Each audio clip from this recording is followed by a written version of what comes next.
皆さん、こんにちは。こんにちは。こんにちは。私も悪魔人です。私はグレッグ・テイラーです。Who's I'm this guy? Anders. He's Anders. And this, 僕はあんちゃんです。Hi, this is Musings from Japan number 14. Yes, thank you It's very much. 14. Yeah, That's right. Wow, Mark, it's number 14. And today we have our special guest, Anders Hagman, and his son. Look at that. Hey, Yeah, Yay. we have a family. It's a family affair today. So we It's a want to family affair. Yeah, giving mom a break today. Yeah, good. Yeah, mom's out shopping and going woo. Anyway, so we're going to give Anders another shot here. Greg has some big follow-up questions, but I we usually start with the weather, and just today is really hot because we have a phenomenon, right, Greg? We have the hurricane. Yes, the hurricane or the typhoon, as we call it in this part of the world. Yeah, It missed the coast. Still brought lots of rain, but the big impact missed the coast. Brought you lots of rain. That's right. Anders and I, we haven't had lots of rain, but right now we have beautiful blue skies and hot weather. So it's going to be a beautiful autumn day here in Japan. Well, I just wanted to bring up just something out of the blue. Now, I've been, going through my books and rereading things that I haven't read in a while. And I was reading one of this was given to me by a friend of mine in actually in Germany. She gave me this book quite a while ago. And I don't know if you've ever read this. This is, Studs Terkel, right? Silence. Studs Terkel. Silence. No. Why have I heard the name? Because he wrote a very famous book, and I believe made a movie. It's called 8 Men Out. It's about the that I've heard of. That's Studs Terkel, and he's from Chicago writer. He died maybe 12, 15 years ago now. But anyway, he wrote this book, and he was a big, big jazz fan. And I love this book because he goes from Joe Oliver. I mean, of all things. I mean, this is done quite a while ago. When did you write this book? This is maybe back in the 50s. He wrote this in the 50s, 1957. So it starts with King Joe Oliver, and it ends with John Coltrane. So that's where we're at. But the way he writes about jazz musicians is kind of from the point of view as a fan. Usually we hear jazz critics and or we don't like that, or they played too many notes or what other crap they give you. But he just writes simply about how he feels when he listens to these great artists.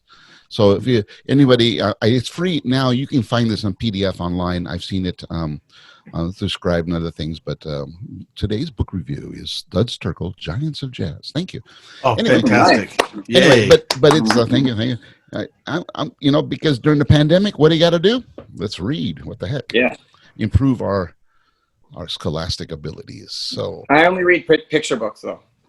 I'm sorry. There's no pictures No in this picture? one. I do have maybe some there'll be an animated version at some point. I do have some old Mad magazines. If you want to come on over? So I will definitely come. I'll get those. Yeah. Yeah, you're a big Mad Magazine fan, that's for sure, Mark. Yeah. Yes, man. As always, thank you. That's one of the legacies from my father. Wow. So, it was always Alfred E. Newman for president, and I think unfortunately, I think we had a version of Alfred E. Newman, and look what happened.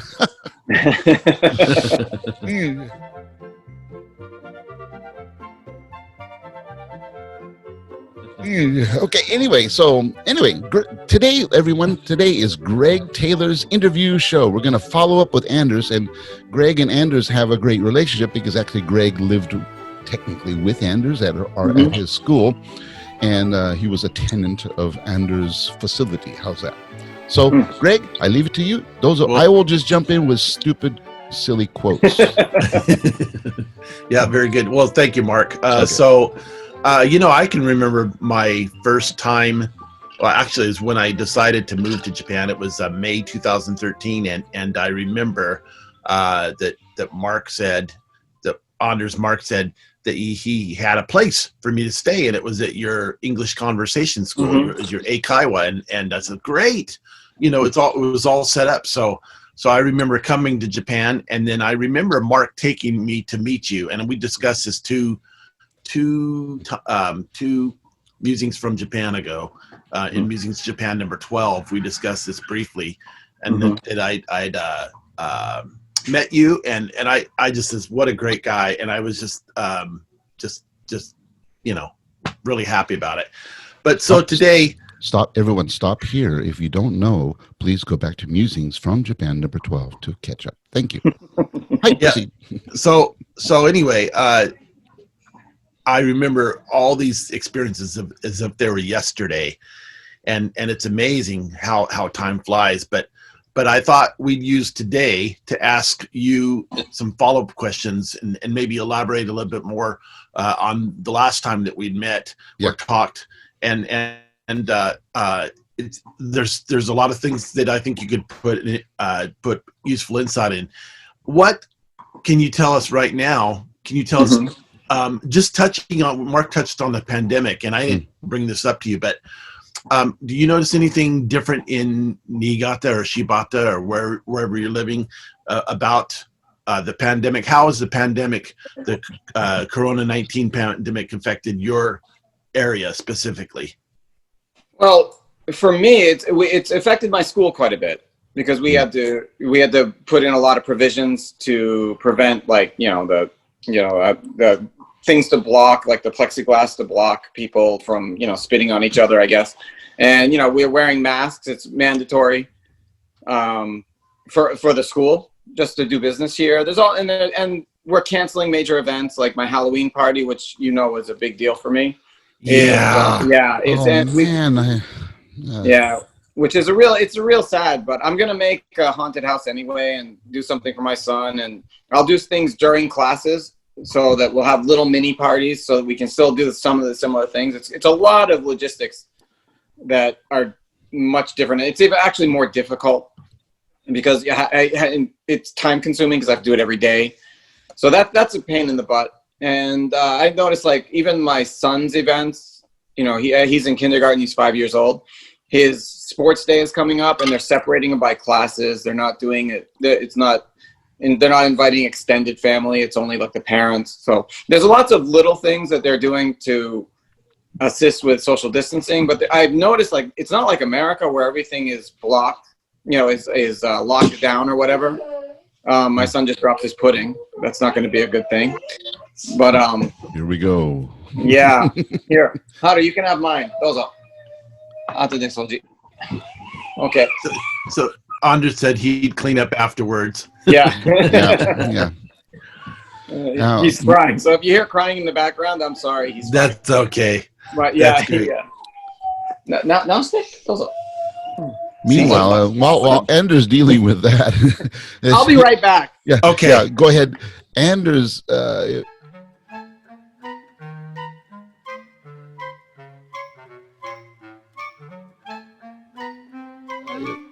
he has an English school and teaches all ages from young age, preschool all the way up to adults and company classes. And actually, Greg, you worked at as a substitute teacher. Yes, quite often while I lived there at the school that he had at the location they had, and before they moved recently.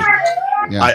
I lived and worked there, and it was I remember, he mentioned his Halloween party. Yeah. He'd have a Halloween party. Yeah. The great thing about that Halloween party is he had this haunted Halloween house or whatever, and it was just over the top. Yeah. And he did it every year, and it took 3 days to put it up. Actually, in Anders 1 year for the Nichibei Kyokai, which is the Japan American Society that we have in Niigata, he actually did a whole display for my school for the program at my school, and brought the butler and all those things, and it was really cool. I liked it. It was fun. Yeah. I loved. Yeah, that's one thing that we're missing this year. Even my students at the school are asking, "Are you going to do Halloween this year?" I'm going, "No." Yeah. You can wear a costume if you want, but that's we're no parties, no events, no nothing. So, welcome back, Anders. Welcome back. Yeah. Success. So, yeah. So sorry about that little interlude, but the changes are you have to wear masks everywhere. That people are trying to social distance, but there's no laws. It's not like mandatory necessarily. Right. You know, and it's just people follow the rules here anyway, and no one makes a big stink if people don't, and that's what I really appreciate. So there's no like, there's some pressure or peer pressure, like my wife, who forces me to do everything, but the people going in without masks and stuff, it's not really a huge deal. Right. Plus, there's no deaths in Niigata at all. Right. Yeah. There's 0 deaths in this area. I don't think even in Yamagata surrounding. Actually, yeah, deaths. The only deaths on our side of Japan that I know of is Toyama. There was one, and that, Right. and actually that was a person who came from Tokyo. Right. They just went and returned home to Toyama, and they ended up dying in Toyama. But they were actually infected in Tokyo. So yeah, so we're very safe here. Unfortunately, where Greg's at, there's been many deaths. So, but Right. Yeah. not as bad as Tokyo or Osaka, but you know. So. Well, Anders, do you feel safe? Oh yeah, I feel safe. I'm not worried about this corona pandemic. I think it's actually no worse than the flu. I think it's actually the flu is much more affects us much more here. So than the corona. How would you speak to those who might disagree with you on that? Well, I mean, no one's died from corona so far, and a lot of people die every year. The people I've known have died from the flu here. So I mean, it's hugely different. Yeah. You know, and I think the flu symptoms, for what I know of, you know, here they're mostly asymptomatic, even when they're tested for it. They've never had more than 2 or 3 beds in any of the hospitals here being taken up by people with symptoms. Exactly. And people seem to be getting over it. So at this point, I would say, as long as you're not being stupid, you're going to be fine. You know, like, I mean, people going out, like my Toyota dealer is one of the clusters. Yes. The guy I went to talk about. Yeah. The Toyota dealer in Toyosaka is one of the clusters. And they had a nomikai, a drinking party. And, you know, and that's, you know, it's really not a good idea to be doing that kind of thing, in my opinion. You know, as much as I'd like to, but I you know, we can hold off on things like that till a little bit later. Exactly. Yeah. That's why, and I personally, I do wear a mask every day if I go out. So do I. Yeah. But I try to not wear it as much as possible. But if I'm in a situation with in a restaurant, until I start eating, then I wear a mask. Yeah. Well, it's a good idea. It was really hard to get used to at first. Really hard. I think that it was really hard, and I also think that Japan has always been a country of wearing masks. It's always been a tradition here. I don't know if it's tradition is a good word, but for instance, if you're sick, it's just custom to wear a mask. Right. Yeah. And if you have a cold, you know, you could be on a train, and the mask has been shown to have some effectiveness against the spread of influenza or cold or things like that. So. Yeah, in terms of mask wearing, I mean, I know that Greg, it's custom or tradition, but actually, the mask thing it's been in the protocol since after World War II here in Japan. Wow. In the school, if you go to elementary, junior high schools, you look at some of the healthcare things. Masks have always been in there, and masks were in there after World War II because of, well, you know, the nuclear bomb that was. Right. You know, they thought that mask was a good way to filter out the bad air, the impurities. There was a lot of damage from the war, and so masks were a way to alleviate the particles getting into your lungs and things like that, and the spread of diseases at the time which have since been eradicated or controlled. So, you know, it's been ingrained. Nobody thinks twice about it, which is nice. Right. Yeah. Yeah. So, I wanted to change the direction a little bit, and we had talked about in our first meeting two musings from Japan ago. We had talked about, Anders, your connection with Montserrat College in Beverly. America. Beverly. And I was wondering, you mentioned a little bit about that. Could you tell us what led you specifically to moving to Japan?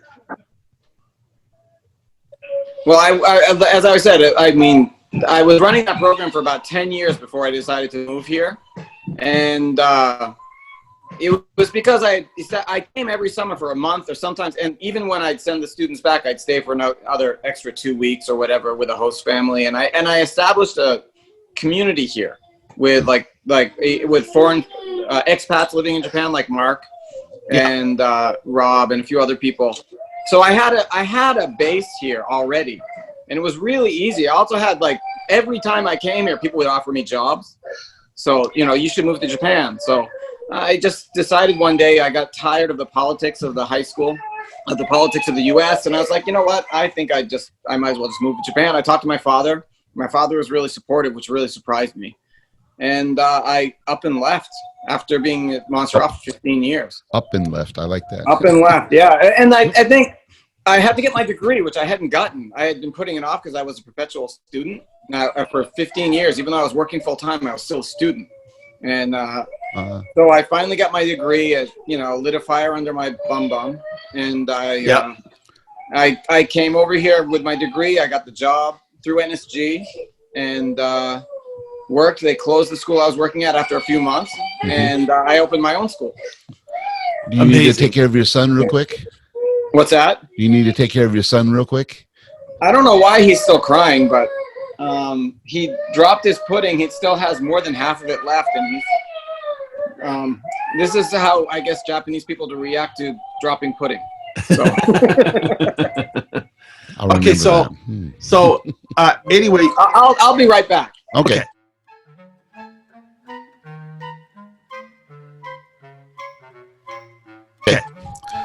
Yeah, so great. It's interesting to hear his discussion about why he moved to Japan, and I think that as expats, that each of us have our own explanation and our own story, so to speak, right? About why we, moved to Japan, and I just know that I'd always wanted to live in Japan. It had always been something in my heart, right, ever since I got interested in the country as a child. And I just had in the back of my mind, it's almost surreal that I've lived here for more than 7 years myself, and you're going in your 30th year. My 30th year, and for me, it was just simply, an opportunity to work because I just needed a job. Yeah. And I thought coming to Japan was a great way to cleanse myself of the things I was going through in California at the time. And, I thought, this would be nice, change of pace, change my life, see where I go. And then boom, it ended up being my life, which is crazy, huh?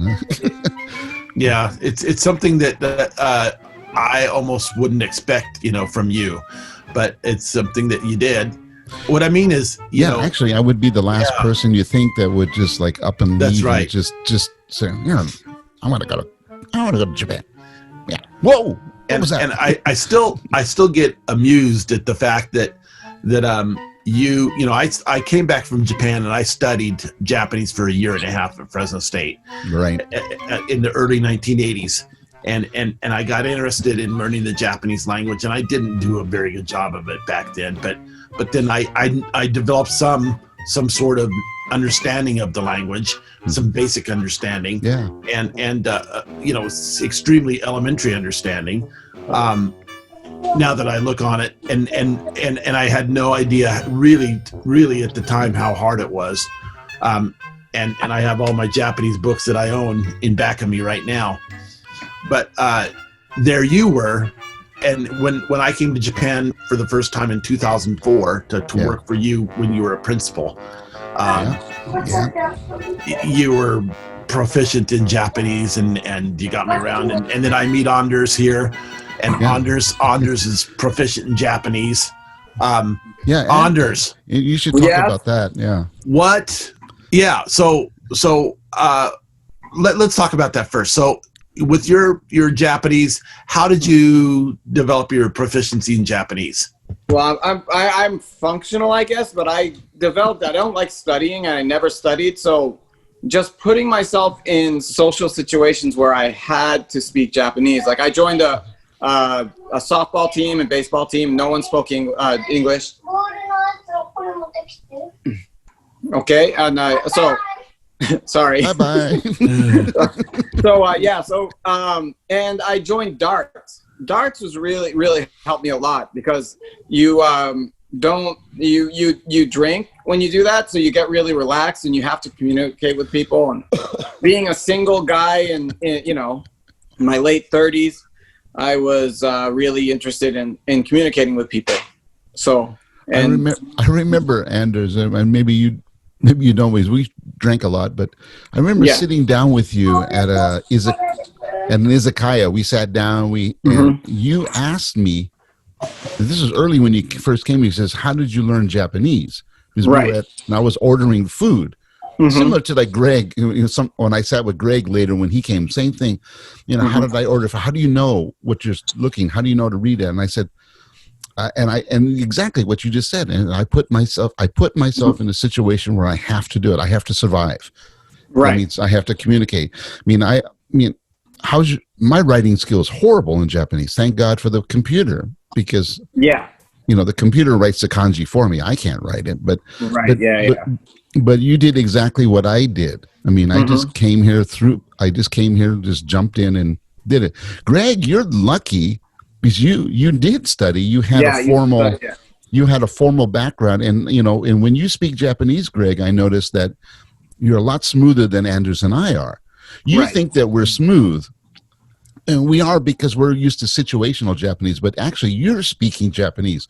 We're functioning in Japanese. Yeah, kinda. We got our point across. Yeah, right. Exactly. I still get angry and I start arguing with people in Japanese and I throw in English words at them and they're going, what? It's like I still cannot argue in Japanese though. No. Well, and I was a principal of a school, so I learned how to do that. So, I had. It's been a real eye opener for me. My concept of learning Japanese is totally different from how you actually use it.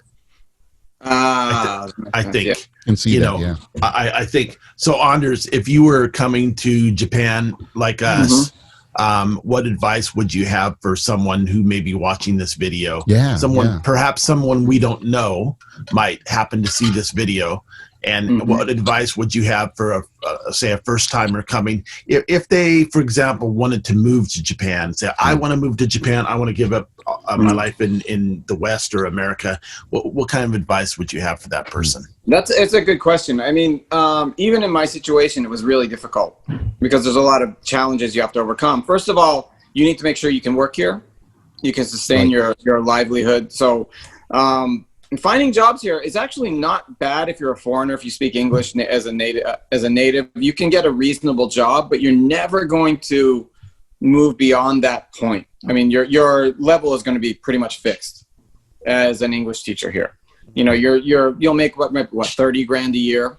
Yeah, on average, probably. That's the average, which is okay. It's sustainable, but it's not. You're not going to move up and become a company president unless you open your own school. And even that has some issues. But first, what I would say is you need to be here like you did. You stayed for a month or two. Yeah, that's and what I would did. recommend that. I stayed for 85 days. Yeah. Yeah, I would say for an extended period of time like you did, and really see if it's where you want to be. And that's what I did. I did it for 10 years. And I realized that, I guess I could handle it. And even after all that experience I had in Japan, it was still really difficult once I moved here, not being a tourist anymore. Moving here was a huge culture shock because all of a sudden all these people who loved seeing me and all these smiles and were always able to find time to meet with me, they weren't there. Yeah, they weren't there. They were literally, they were working, they had their own lives. I was here. So I was another person that lived here. And it was a struggle. It was lonely. I didn't have the base that I had of support before. I didn't have any, I left a bunch of softball teams and baseball teams and football teams and all these leagues I was in, and I had nothing. I had literally nothing. And I was almost about to move back after about 2 months. It was November. It was about a month and a half. It was November. And I saw this group of people, elderly people, they were in their 50s, but they were playing softball. And I went up to them and I went out drinking the night before and I left my bike and I went back to get it. and I walked past these guys, and I'm really hungover. I came over in my horrible Japanese with my, my trend book, my little English dictionary, the Japanese English dictionary, and I started talking to them and asked them when they're going to be here next week. And I found out later on that was their last practice.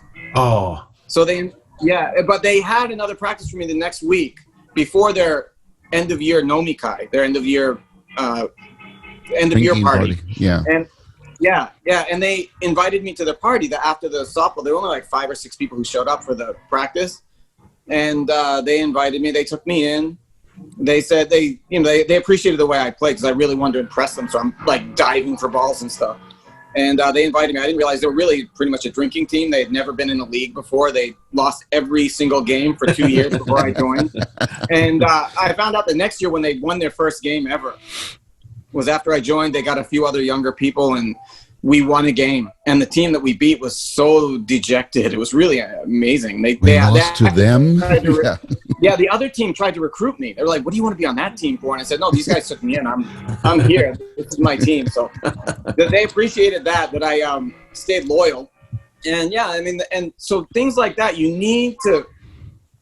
have to be proactive when you come here, or have someone who's going to be proactive for you. You have to have like an advocate here, and that's really necessary. You have to have someone who's actually going to take care of you when you're here, because your first, I would say, 6 months are a struggle. Yep. Because it's completely different. Yep. Your food, I was buying, instead of buying milk for my coffee, I was buying yogurt because it's in the same package and it's cheaper. And you couldn't read the you can't read the cans. Yeah.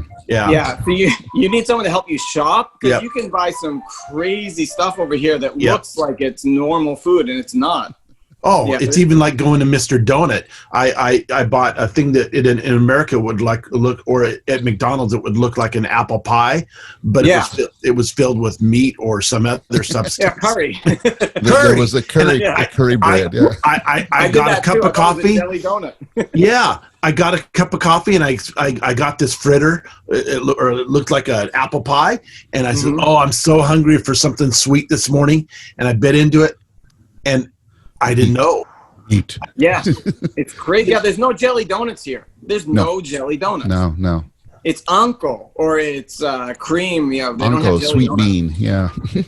Yeah, that's right. And so it's quite a culture shock, I think, and some things you would expect to be one way turn out to be something completely different. And it's just like teaching in Japan. When I came here, I said, well, I'm a teacher. I've been a licensed teacher for 20 years in America, and isn't teaching, and someone, and I didn't particularly care for that person who I was talking with, but they said, no, it's not, and I certainly found that out for myself. Yeah. So it was a big eye opener, so to speak.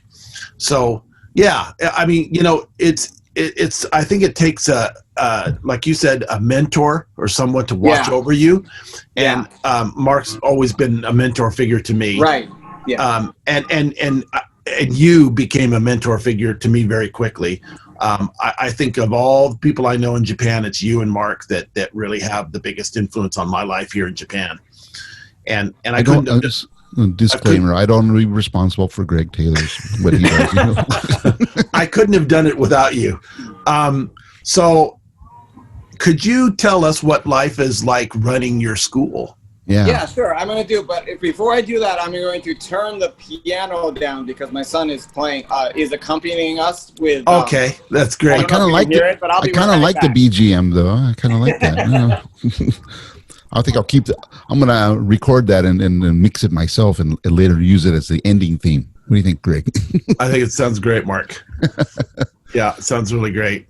Yeah, okay. So running my school it's a labor of love, I have to say. I mean, because it's my business, and we've gone through a whole bunch of struggles. After I moved here, like I said, after 2 months, they decided to close the school I was working at. Yeah. Because that's an NSG policy. They close schools, here and there, or move schools or whatever. And mine was on the chopping block for some reason, even though I had a year and a half that I had committed to the job.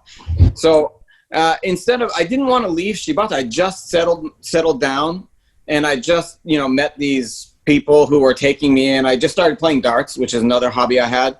So, and I didn't want to move again. I finally found something that kept me here, that kept, that I was passionate about. So I talked to some of my students secretly and said, would you follow me if we opened a school, in Shibata somewhere else? And about 60 of them did. So you were working at that school down on the way to the one station. You worked at, yeah, I think the it one was I Apple. worked. Yeah, it was Apple Language College. It was Apple, yeah. Yeah, Greg doesn't know this. Greg, I used to work in Shibata long time ago. This is you did tell me. 25 years ago. Yeah. So I was working in Shibata I was coming from my office in Niigata, and I would drive all the way out there, and winter was the worst. Yeah. But I'd work at this little eikaiwa upstairs, the second floor of that building, right? It's a Juku building. What is an eikaiwa, Mark? Eikaiwa is a language school, English language school. Yeah. So, but it was part of what do we call Apple Gaigo, which was the school that NSG had as Apple Eikaiwa. So I was working at Air. This was before I worked at Air, Greg. So I was working at that Eikaiwa, and then I switched to Air. Anders is the one who took over the English teaching spot for me there. Amazing. That's how I know Anders. So. And then I went to Air, and then from Air I went out to Nakajo, and then the rest is history, as they say. Yeah, that's fantastic. So then the rest is history for you, Anders, because you started your own school with the students that you had got at that time, about those 60 of those students, and then so you've been going on from there. Yeah. I ended up at one point, we had like 150, close to 150 students. And that was about our peak. And then we had Lehman shock in 2008. Right. In 2000, ended 2008. So companies closed and people moved out. We lost a bunch of students. And then it didn't really pick up after that.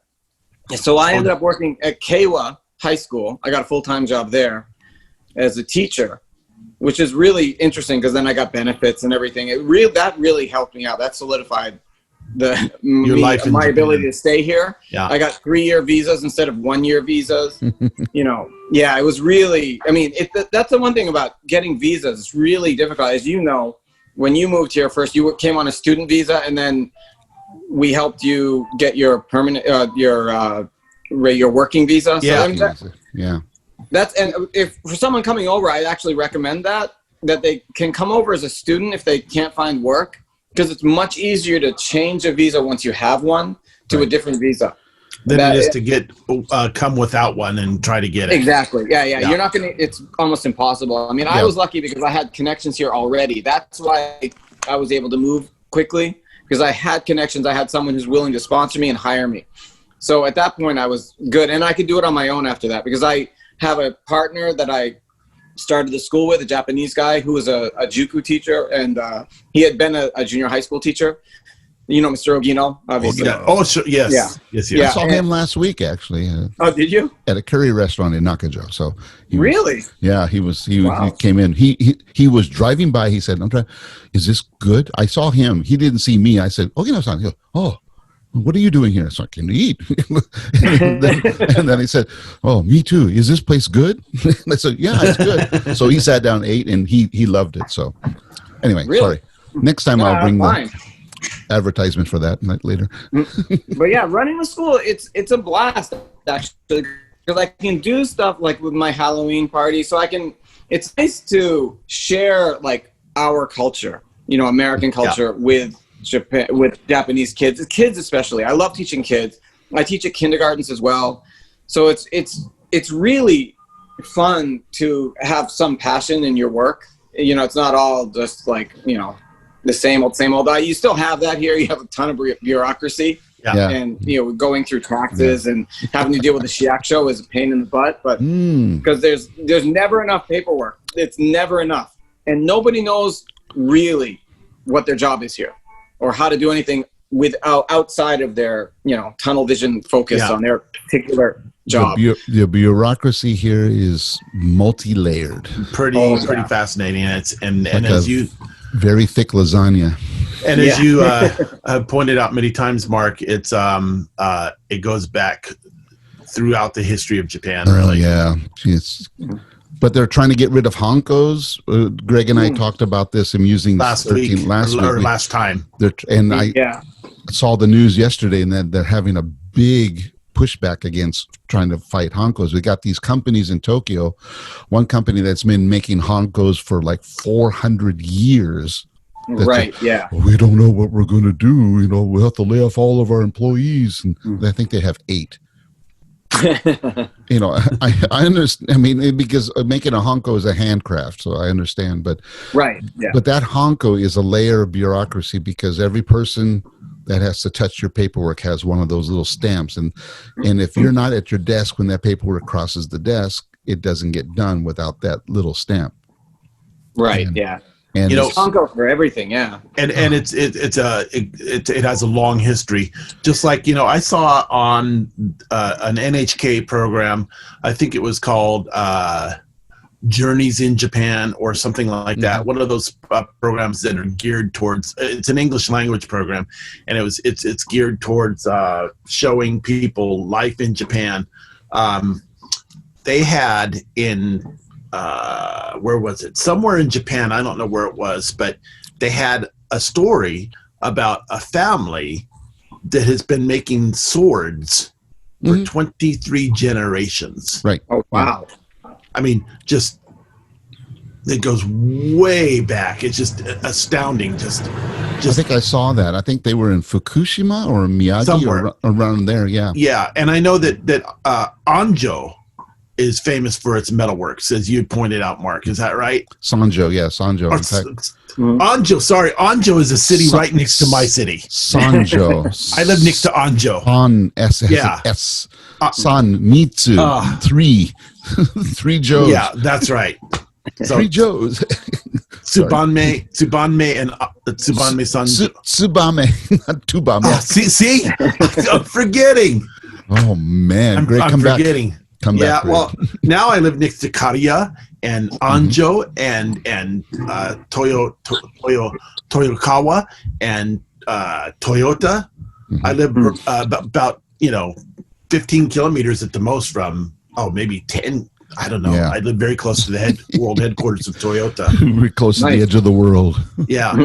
So Anders, you're really into music. Can you discuss with us about your background in music, and then perhaps that you could talk about the guitar a little bit and your life here in Japan playing music? Okay, sure. Well, I've always been a lover of music, I guess, and I went to my first show, my first live performance or concert, when I was around 15, and I was playing trombone at the time. Yeah. And my mother decided to bring me to a concert. So my first concert was with my mom, and she brought me to B.B. King. Oh, great. Yeah, I saw B.B. King live, and he's the front man. So he's a front man. Okay, good. Okay, so my son did a shark on the piano, but anyway, so I'm at this concert, and I'd always been in a band, so I was in like the horn section, so I was always part of the harmony and stuff, and it was the first time I'd seen a front man live. I'd seen him on MTV or whatever, but there was so much passion in the music, and just his performance was amazing. I have to say, I saw him twice. I loved it so much. And that's when I decided, well, maybe I want to be in a band. And at first I thought a jazz band, but I wasn't that good. So, I don't like to practice all that much. I like to just play. So I don't like learning other people's music. Yeah. I can't sight read for crap. So I decided, I would play bass when I got to college, because I happened to find a bass in a dumpster. Literally, I found a bass in a dumpster with 2 strings. And that's what my first live performance, was playing a cover of Rock You Like a Hurricane on a 2-string bass. On a 2-string bass. And a 2-string bass, 2-string bass, like didn't know how to put strings on. They just happened to. I didn't even tune it for myself. Someone else tuned it for me. And you can play "Rock You Like a Hurricane" on a 2-string bass. Okay. And the performance went really well. From what I don't remember because I saw a video, but I don't remember because in preparation we drank a fifth of Yukon Jack, I believe. So, but I saw the video and people were like, having fun because I was writhing on the stage. I don't remember it, but I had to unplug myself, so I wasn't really actually playing, I guess. But so I fell in love with being in front of people, and I ended up playing bass for a punk band for a while, and then I was playing at open mic nights. I was playing my own stuff, and I play guitar very like my Japanese. I'm functional. Yeah, like I can play my own music. Mm-hmm. I can communicate what I want to communicate on guitar. And so instead of learning other people's music, because that's hard, I would write my own songs. For the first 10 years, I didn't even know what chords I was playing. If you'd say play a C, I wouldn't know what you were doing. What are you talking about? I was like, listen, you put my fingers here. I'd say, where do you put your fingers? I'm like, oh, that's a C. Okay, so I figured that out. But, I didn't really play guitar until I moved to Japan. I came to Japan after giving up music because like politics, everything else, I was just done. And someone who was working for me wanted to do an open mic night at a place near Air College. Joyamiya, yeah. And I happen to have a PA. Interesting story. I have a PA because Mark's old school, the high school, was throwing away everything. Yep. And I was bringing a friend of mine who was teaching art there. I as we're driving back, I saw these 2 giant speakers. And I was like, those are two 15-inch speakers. And I was like, they're in a dumpster. So I went over and I think I talked to Mark at the time. I was like, are you throwing those away? He's like, yeah, they're throwing them away. So he said, whatever you want, come take it. Right. So I went into the auditorium they had there and I took everything they had, anything that looked electronic.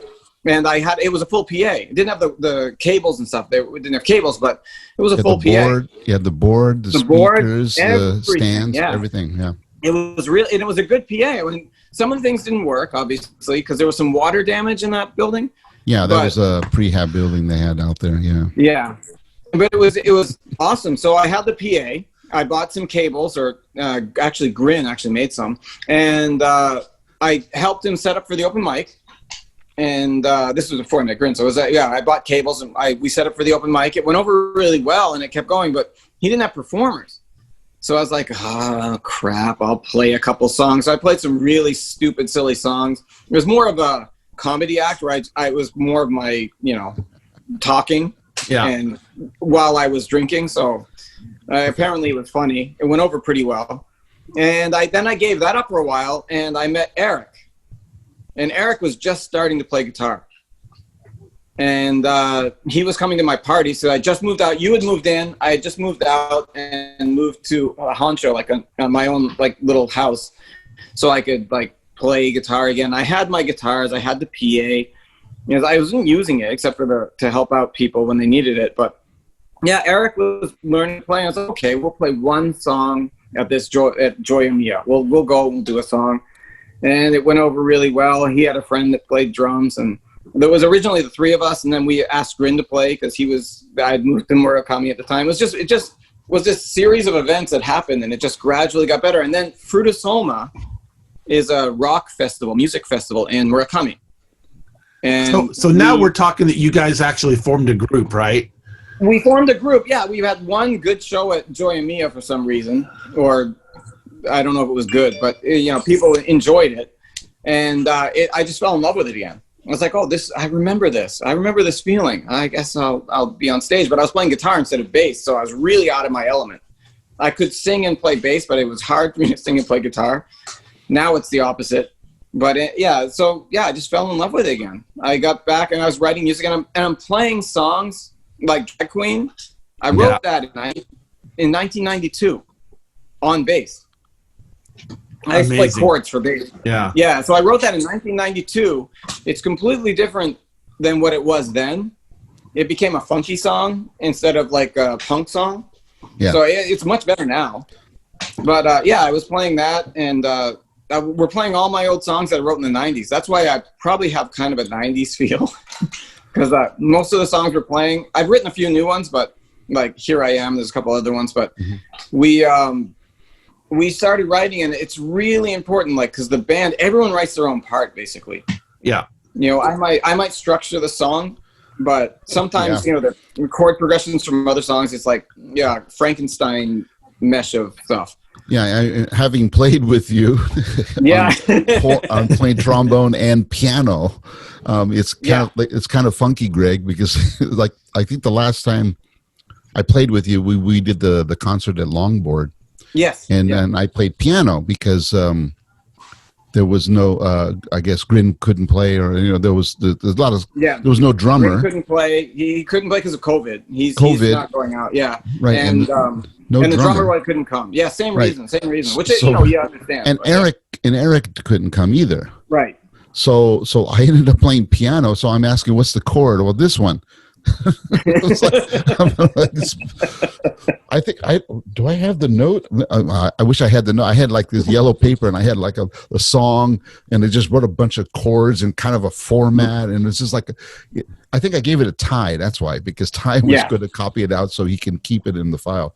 And it was like, it's just like a memo, Greg. I mean, there's like a bunch of notes, chords, and arrows going here and there, and a repeat section. And it was like, change when I say this word. Yeah. Right. On this word. And then the rhythm is like whatever I wanted. So I would just like pencil in little eighth note bars, or, just a chord, or just a whole note for a chord. I mean, I had no idea what I was doing.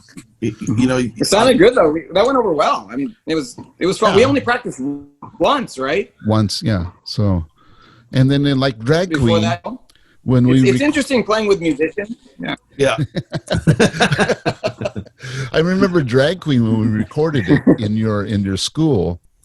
The horn part, Greg. Ty, my son Ty, is a regular for Anders, and actually Anders, you were Ty's teacher at KWAL. Yeah. So anyway, Ty kind of figured out some horn lines, and then he invited me to come on, we need a trombone, and I'll play. And Anders said, yeah, it'd be great. So I go, and we're playing, and he says, no, why don't we do this? And I just kind of like change his rhythm, and Ty go, oh yeah, that's cool.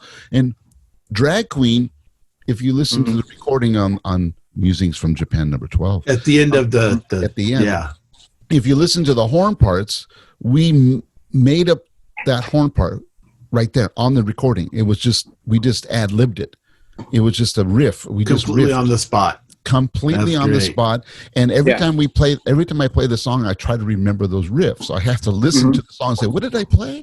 And it's constantly doing that. It's cool. But it's nice to play with you, Anders, I have to admit, because I'm a musician, and I play with lots of people, and I play classical as well as jazz, and and whatever people ask me to do. But it's nice to play with you because there's completely no ego to worry about. I guess that would be Oh, it's great. Yeah. It's great. I mean, you can just jump in, hey, play, help us out, okay, great. You're very appreciative of everyone who plays with you, and you're appreciative of the crowd who listens. And it's really nice. Because Greg knows, especially, I play with some big bands and that have very, very high level musicians, and but the inside, the rehearsals, there's always kind of this ego battle, how to interpret this music or do this, sometimes I have to conduct this band. I'm not going to say the band. Greg already knows who it is, but sometimes I have to conduct this band, but the way that I would interpret the music and the way they want me to conduct is completely different. They say, Mark, we want you to conduct it, but do it exactly like the record. He says, I'm not a robot. I mean, get a human metronome up here. I mean, but I try to change something. They say, oh, that's too slow. I am a robot. I am a robot. Anyway, what is that? I think that's from some little children's song called the Stretching Song or something. The Stretching Song. I don't want to know that one. Sounds kind of crude. Anyway, but yeah. But I love your band. Now, I have a question that Greg might not know about.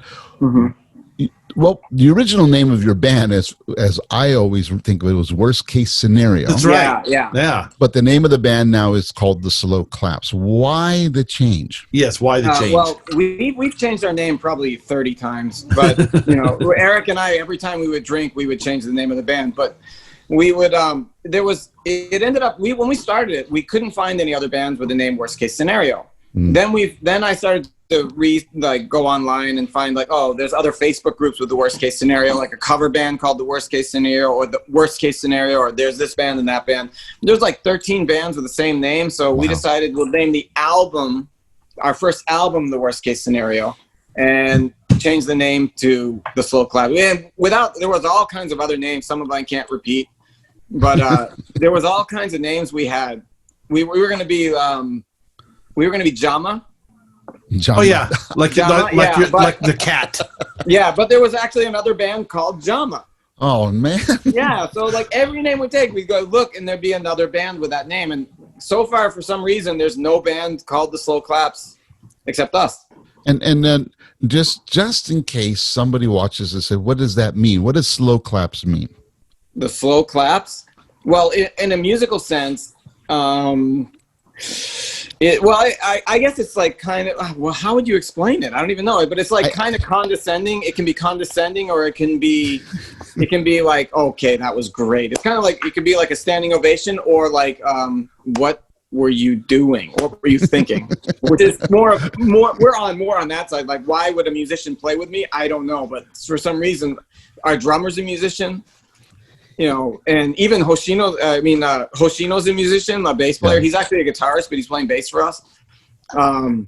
You're a musician, Ty's a musician. All these musicians play with me and Eric, and we are not musicians. We are just guys who like to drink and I beg to differ. I think that you are a musician. You are a musician. You're a terrific musician. I think you guys all are fine musicians, and I think you're an excellent songwriter.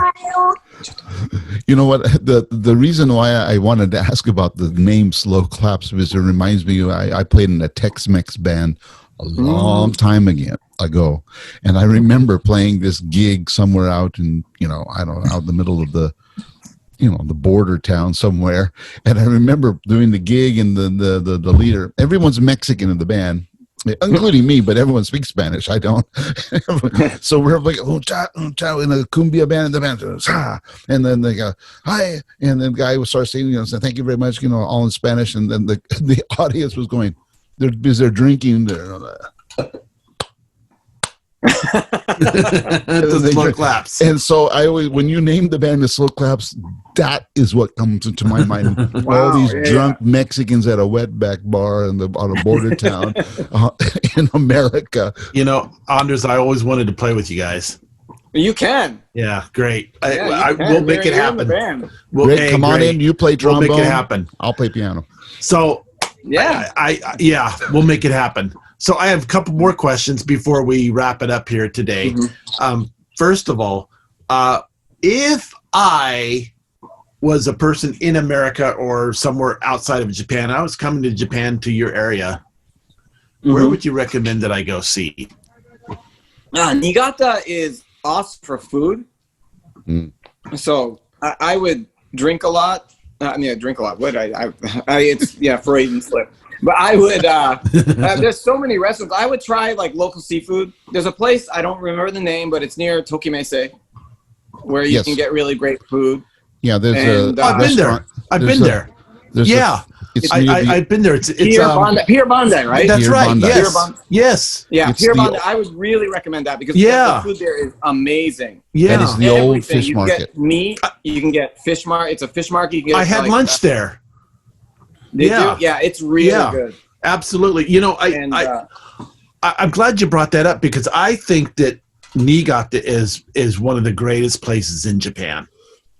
Yeah, it's out of the way. It's country. It's it's a little big city, out kind of far out on the other side of Japan, and it has the most spectacular views and scenery.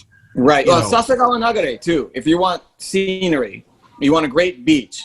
It's Sasagawa Nagare is an amazing place. And in where would that be located? Yeah. Murakami, yeah. Murakami, yeah. And you can take a train. There's train stations. They're like tiny train stations where there's nothing around except the beach. I mean, I don't remember them off the top of my head because Japanese names are ridiculous and they have like 30 syllables. So I would, yeah. Well, Sasagara Nagare is a station that's on the line, on the Echigo line that you can take. And there's you're going towards Murakami or Tsuruoka on that line. So Sakata. Right, exactly, yeah. So maybe I'll put a little map on this to show. And picture. Yeah, pictures. And then there's always Sasagara Shibata Nagare. Castle. Yeah. Shibata Castle. Yeah, I think it's worth an hour or two, or a visit to walk around the grounds and to go to see the individual towers, the small towers at the castle. It's a nice place to go, definitely. Right. So before we wrap it up, finally, what are your future plans? My future plans? Oh, my future plans are to pay off my loans, and I want to release another album with like the full band. So with guests and stuff. That's my plan. And Eric and I have been working on it. We started it, but it's Life in Japan. Yeah. Mm-hmm. So we're making an album called Life in Japan. It's going to be all songs that were either written in Japan or about our lives in Japan. So that's really, I don't know. I'm not doing this to make money because no one's ever going to pay for anything I do, but I'm doing it because it's to leave something. I don't know. It's like a club. For me, being in a band is like being in a club. It's kind of like when I joined the baseball team or the darts teams and stuff. It's really like having like this community of people together who are all have like one specific goal, and that would be to like create more music. And I'd like to get back into art, to be honest with you. Ooh. So at that point, I'm gonna retire in like 6-7 years. So that's fantastic. Yeah, I truly miss playing music. I haven't been able to play music in the past few years, and it's a part of my soul that's gone away, I think. And I'm going to get back into playing music. And I also think that with this COVID-19 pandemic, it's affected I think that we as human beings are social creatures, and the club thing, and it's kind of separated. It really has. It's separated us from that ability to get together, and which is, I miss live opera. And right before we shut down with the Corona pandemic, I was going to concerts. Mm-hmm. Yeah. And thousands of people were there, and now nothing. So right. But anyway, Anders, it's really, really, really great to talk with you, and thank you for taking the time today. And I can't thank you enough for sharing with us your life. And I'm going to pass it back to you, Mark. Well, I have to wrap this up. Well, yeah, but thanks, Anders. I mean, it's good to hear a lot about you, and then now all these memories of us way back when, come back up. Holy, when I had black hair. Yeah, that's right. You did have black hair when I first came here. You had black hair. It was dark. I mean, but now, ho ho ho. I've already started growing the beard too. Anyway, but thank you, Anders and Greg. Great question, great lead today. I think what I want is just one thing that you want to tell everybody, because a lot of the people that watch this are in America, and they're either Greg and I's friends, and you've already contacted one of my friends who made a comment about the Zappa sound of your band. Yeah. I was really humbled by that. She's a bass player. Really? Yeah. So for her to say, and she tells it like it is. She's always very straight ahead. So and you, like Greg said, what you want to do in the future, but what I want to ask is right now, what are you going to do this month for Halloween? Because I really want to know, because you have the best Halloween of the best in Niigata, ever, because ever. in Niigata, Halloween is just a pumpkin and some orange things, and people dress up in it becomes a big cosplay kind of thing here. But you actually do Halloween. And I was telling Greg and everyone else while you were out taking care of your son that you've done it for the Nichibei Kyokai and stuff. Are you going to do the same thing in your house? You can do the butler and the whole. The garage. I'm gonna take the garage. I'm gonna move everything around. I'm gonna build like a haunted street, haunted house type thing in the garage this year. So that I'm gonna do that the last week of October, and I'll invite you over. So if you want to come by, I mean, I don't know exactly what I'm gonna do, but I haven't designed it up. It's new because I used to have the old building, which was huge. Right. And I had like a huge long, it was an old hospital. So we had that huge long hallway. And stuff, yeah. Which was really creepy anyway. That led down to my room at the end. Yeah. And turning a garage into a haunted house is going to be a struggle, but I have some ideas. I haven't drawn it up completely yet, but yeah, it's going to be fun. It's going to be very selective, like who can come. So. Yeah, well, obviously, definitely do a video of it, so get the effect. I will, and I can put it up. That would be great, and share it, because this is all right. the best. I mean, we can do a Halloween. Musings from Japan. We'll do a Halloween version. Oh, that'd be great. I like that. Okay, like you and I could actually be in there with we can. I can do a remote. And Greg can monitor from. Yeah, it would be great. I'll tell you. I got to tell you a story about your old place that I lived at in Shibata. Is that you had these ghost props or these monster props that were electronic or battery powered or something or electrically powered, and sometimes at 3 a.m. they would go off. It scared the hell out of me, but I loved it. Perfect. Yeah, it was great. Well, anyway, thank you, Anders. Again, thank you very much, everyone. Thanks for having me. Thank you. Anytime you guys want to have me, I'm in. Well, I want to get you and Eric on there together sometime and see what happens. That'd be great. Yeah. Well, yeah. We'll do that. That'd be fun. We'll do it all music all the time thing. Because Eric wants to start his own podcast now in Japan, on Japan, or at Japan. Yeah, it'd be great. It'd be great. He'd be great at it. Well, I can link him into. Yeah. Ooh, perfect. Yeah. So, and then thank you, Greggy, for your time and good questions today. And so, everyone, this is the end of Musings number 14. Musings from Japan. You want to use another song? Yeah. What do you recommend? Let's use the pizza song or the beer song or something. Yodare. Okay, I'll go onto the SoundCloud and pull it down. All right, if you can't get it, let me know. But Yodare, because it's about drool, and it's about my son, it's about Furusoma, so. Yeah. I like that's Yodare. Yeah. Great. Okay, sorry. Yeah, and you're on it. So I'm on it too, so I'm in there somehow. Anyway, thank you, everyone. Thank you very much. This is the end of Musings from Japan number 14. Thank you, everyone. Thank you. See you. See you.